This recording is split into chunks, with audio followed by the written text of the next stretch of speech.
My first nomination is I'm going to go Rio Ferdinand, actually, Pratt of the Week, because I actually tweeted this off at Mark Goldbridge, any contenders for Pratt of the Week, and I wouldn't have put him in.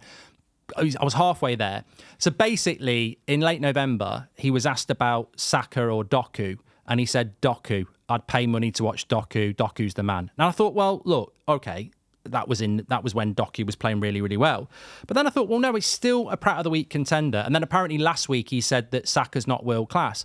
So it sort of combines to make Pratt of the Week by forging the two, because I don't care whether it was in November or after Doku's best ever game. At no point has Doku ever put in a consistency of performance that Saka has over the last 3 years. On no level is Doku better than Saka in any situation. And yes, Doku's not doing very well at the moment and Saka is. But even in November, Saka had the rich tapestry of a CV of consistency and deliverance that he is the most important player for Arsenal, whereas Doku had a couple of good games. I just think I mean, look, Rio is a really good player for Manchester United and occasionally he does come out with a good opinion. But that, to me, is absolutely prattish to say that Saka is not as good as Doku and you'd rather watch Doku over Saka. It's incredible. As for whether he's world-class, I was asked this at the weekend, is Saka world-class? I get why people sometimes think maybe not, and I've spoken to a few people about this, but is he in the top 10 players in the world? Yes. He's therefore world-class for me. His consistency, his importance to Arsenal, the fact that most top clubs in the world would want him, I think you've got to start putting him in that world-class category.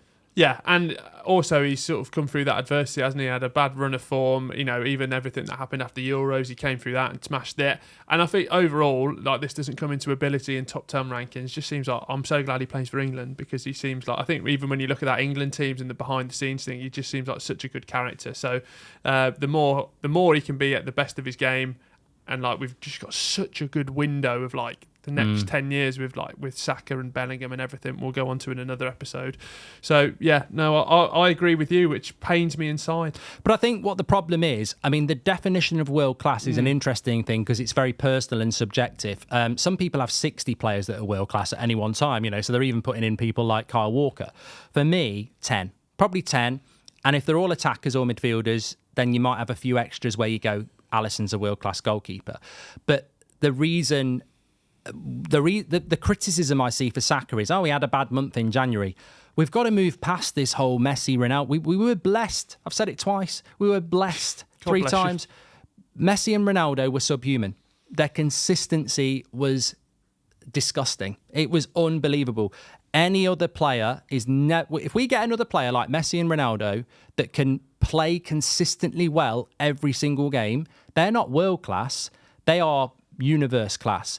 World class players will have dips in fitness, in form. That's what will happen. And that will naturally happen with an Mbappe. It will happen with a Neymar. It will happen with a Haaland. It will happen with a De Bruyne, and it will happen with the Saka.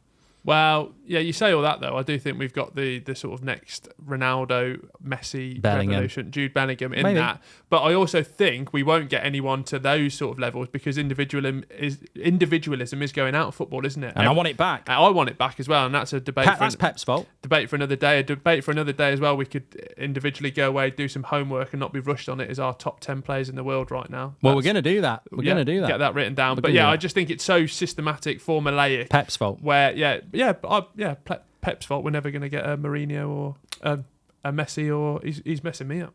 No, I think we will. I think it's a great football. I don't think we will. I just think football is so formulaic now. It's so structured. Bellingham's very, very, very good and very, like, he can reach those levels of consistency at the high level. But in terms of those individual moments of brilliance, he does. And he probably can get even better at, but just the positions of Messi and Ronaldo, he isn't going to have that every week. But it makes me laugh because I see, my daughter plays football, Seb plays football, and so I hang around a lot of amateur football, and you speak to parents, you see the stuff they put up on Instagram of what their kids are doing, and it's like Mbappe project, and it makes me laugh, Will. Yeah, it makes me laugh because I'm like, you're doing all these individual skills and this, that, and the other. Is anybody doing that in the highest level of football? No, it's all about structure, reading the game, passing between the lines. I've said it before. I long for the Gascoignes of this world and the Zidans of this world, because I tell you what, Pep's structure doesn't work if someone takes someone else on and goes past Rodri. That defence has got to step out, and the space. I think there is an evolution of football coming, but at the moment it is very structured, which is why people like Jack Grealish are failing at Man City, because he can't, it's not his game really to do that. Should be the Lukas Jukovic project. If you've got a young child, just teach him how to get to the back post, head it down, and be very effective. Well, it's the Phil Foden project, isn't it? Pass and move, little glide. There we go. Not for me.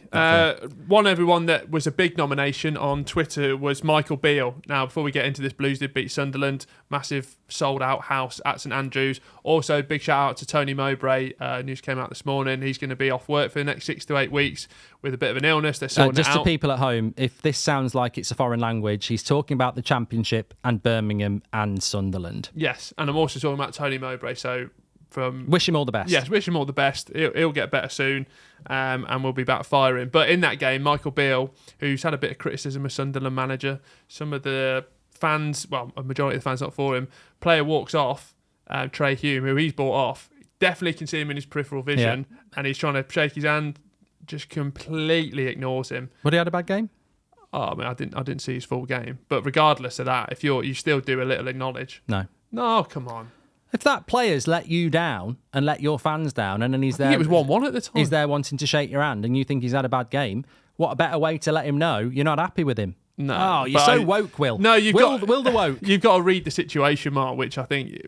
I don't know the situation. Well, exactly. I'm just adding another side. Yeah, I think I could do a bit of maybe a section of educating Mark where we can look at. I've seen Mourinho do it. I've seen managers when somebody gets sent off or where they get subbed off and you're not happy about it. No, let the manager manage. Well, Michael Beale's in there for me. What, have you got one final one? I have got one more. I don't know whether we'll wait for next week to do it, but why wait till next week? Basically, he's been at it again. We may as well hand him the Pratt of the Season award now, because he absolutely betters himself every week. I mean, he has absolutely got the market well and truly sewn up on stupid takes. So his latest one is, having moved from Vidic, he's now saying that Gary Neville was overrated at right back as well. It's your favourite Pratt. It's, of course, Gabby Agbonlahor. And look, what it actually got me thinking about is not him, was actually the sort of Gary Neville assessment. And obviously I know Gary's not a big fan of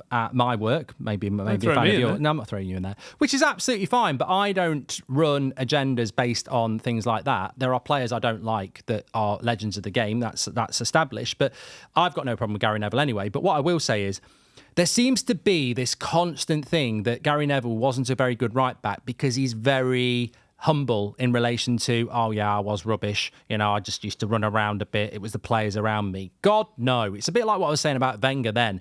He was playing in Euro 96 before anybody else as a young player. Venables had him in that Euro 96 starting team that went to the semi-final. He was a fundamental part of 2 or 3 Manchester United sides. He fell off massively at the end, and I respect the fact that he said, look, I can't do it anymore, which a lot of players don't do. But I've seen him play for England up against Figo and have a very, very good game. Defensively, very, very disciplined.